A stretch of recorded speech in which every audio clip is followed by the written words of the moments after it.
Can I take my bike over to Michael's house?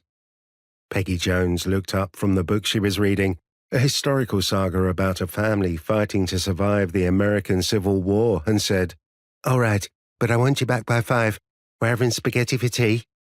Sam nodded in agreement. Spaghetti was his favourite meal, and sprinted down the garden path to get his bike from the shed.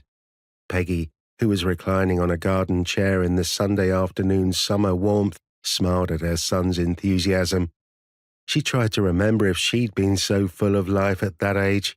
She supposed she had been, although it was hard to remember being 12 years old. The intervening years' events had mostly overwritten the memories of her younger days. Sam wheeled his bike to the side gate, then stopped. "Almost forgot the mystery file."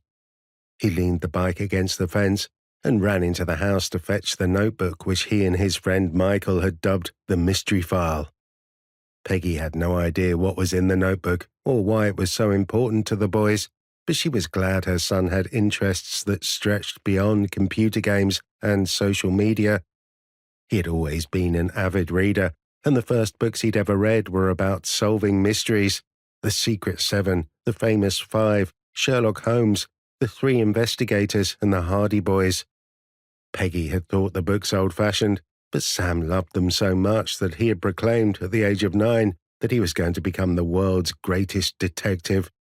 His friend Michael seemed to be of the same mind, and this summer the two of them had invented some sort of game that involved the black notebook. "Are you ever going to tell me what's in the mystery file?" Peggy asked when Sam reappeared, notebook in hand. "I can't do that, Mum." "Why not?" "Because then it wouldn't be a mystery." He grinned at her as he slid the notebook into the canvas saddlebag on the bicycle's rear mudguard and fastened the buckles to keep it safe.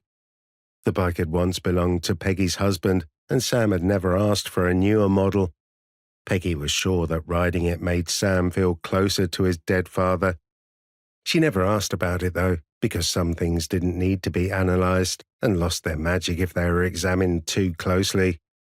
"Remember, 5 o'clock, she said. "I'll remember, Mum." He wheeled his bike through the gate. Then he was gone. Peggy went back to her book, basking in the warm sunshine.